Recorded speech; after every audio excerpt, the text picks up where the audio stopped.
Piranhas, ruthless pack killing machines, right? But notice, even in the feeding frenzy, they don't kill each other. Piranhas do not believe in a god, yet they don't do whatever they want. Where do these ruthless killing machines get their moral code about not killing each other from? Well, let's listen to a creationist try to explain this, shall we? This is Ravi Zacharias, who deems himself mighty among Christian apologetics. Firstly, the preacher attempts to gain authority from recalling some anecdotal story of how he converted some skeptical heckler at some top university event. The psychology is simple. I bested an aggressively skeptical intellectual with this argument, so this is a good reason for you to accept it. This is a common ruse among preachers who gleefully bask with smug satisfaction as they recall their stories about how they wittily and roundly demolished these hapless straw-stuffed opponents. In the current context, the migration of the location of the events points to a completely fictitious account engineered to manipulate the audience. I remember years ago at the University of Nottingham, as I said to the student at Harvard, a student stood up and said to me, there's no such being as God because of all the evil that is around in the world. I said, can we talk on that for a few moments? He said, yes. I said, remain standing. I'll talk to you. I said, when you say just such a thing as good, aren't you assuming there's such a thing as evil? That is correct, he said. Aren't you assuming there's such a thing as good? He said, yes. I said, when you say there's such a thing as evil, aren't you assuming there's such a thing as a moral law on the basis of which to differentiate between good and evil? I said, when you say there's such a thing as good, you must assume a moral law. He said, all right, I'll grant you that. I said, but when you say there's such a thing as a moral law, you must posit a moral lawgiver. But that's whom you're trying to disprove and not prove. If there's no moral lawgiver, there's no moral law. If there's no moral law, there's no good. If there's no good, there's no evil. What is your question? And I said, but if you posit such a thing as a moral law, you must posit a moral lawgiver, but that's whom you're trying to disprove, sir, and not prove. If there's no moral lawgiver, there's no moral law. If there's no moral law, there's no good. If there's no good, there's no evil. What is your question? And pause for the easily impressed audience. So that's how Zach sells his snake oil. List a series of points which everyone agrees with, put in your bogus claim about God done it, then quickly recite off all the points of agreement to get the applause from the flock.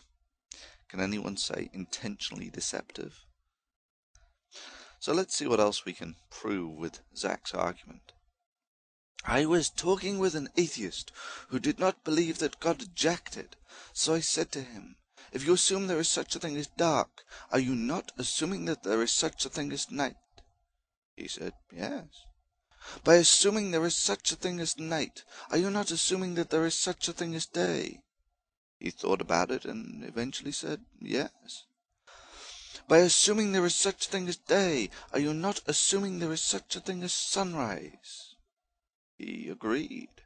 So I said to him, if you accept that there is such a thing as sunrise, then you must accept that there is a supernatural, all-powerful being lifting the sun into the air on a giant jack. If God is not jacking it, there is no sunrise. If there is no sunrise, there is no light. If there is no light, there is no dark. Oh, what is your question? Yep, that's right. Proposing a supernatural explanation for sunrise is just as credible as proposing one for morality.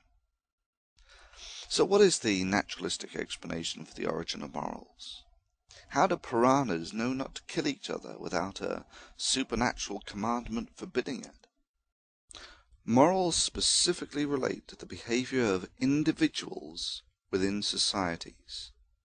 You don't have to think about the required properties of a stable society long to realize that it's impossible to have a society without certain morals. The most obvious example is, of course, if you go and kill other members of the society will not propagate effectively and there will not be a stable society. This is largely true whether it be wolves, apes, big cats, killer whales, piranhas or people. Trust is largely the same. For instance, wolves will pool caring for their cubs, but don't eat each other just because no one else is looking. So where is the moral lawgiver here, Zach? So basically, if you have a stable society, you have what may be described as some morals. The property is intrinsic, just like four corners is a property of a square.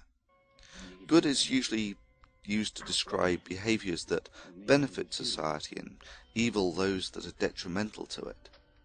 Usually evil involves putting personal gain over that of the society. So where do morals originate from? Well, depending on the environment, there can be a selective pressure that favours the survival of animals that cooperate. In such cases, only the animals that cooperate will survive. Cooperation is observed in many species, and in certain environments yields a significant advantage. So, evolution provides an acceptable naturalistic explanation for morality. So do we have any control over our morality? Is our morality mostly in our DNA or in our brains? Well, both. There is something that might be described as the biological leash. Some things you have lots of choice over, others virtually none. For instance, you have practically no control over the facial expressions used to convey emotion. They are hardwired, a point that is evident from the fact that even blind children, who have never seen a smile, smile when they are happy.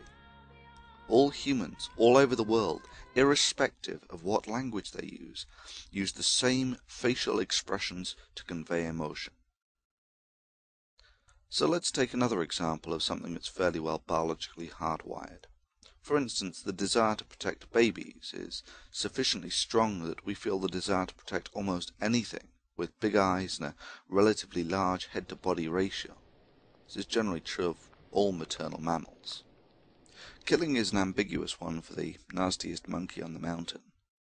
In killing for food, humans are more akin to piranhas and have little to no problem in killing other animals for food.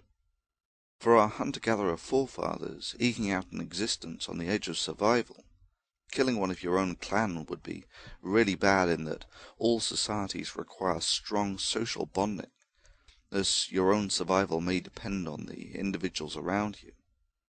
We have a strong instinct not to kill people we know. However, in modern civilization we are largely divorced from the style of society we are biologically tuned to live in. It is therefore found that with sufficient conditioning that people will kill others with relatively little concern.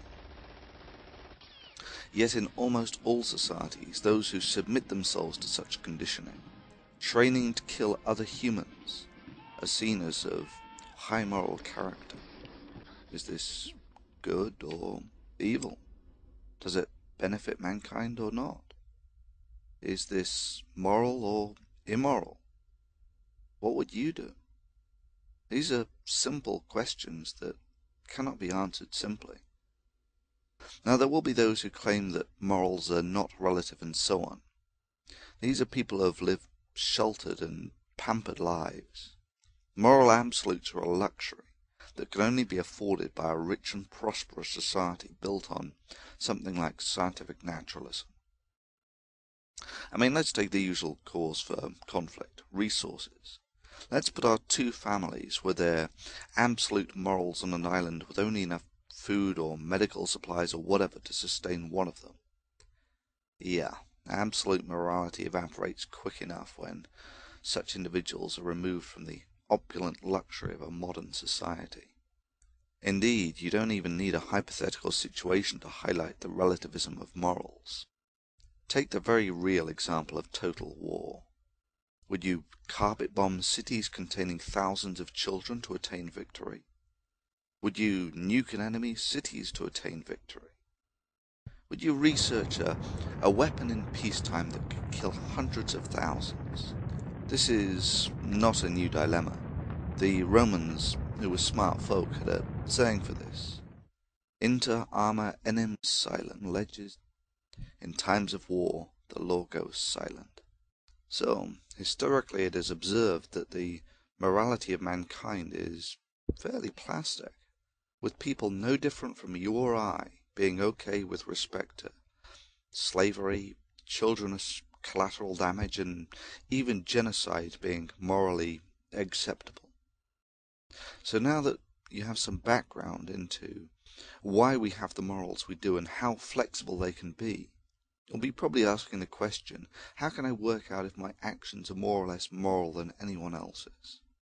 Well, for the individual interacting locally, the golden rule of treat others as you would be treated is a simplistic start, although obviously the strategy is completely inept on the macroscopic level, as it's simply a recipe for being conquered. Arguably a more thoughtful argument is to assess your actions, and if you think they will increase the standard of living and the happiness of society.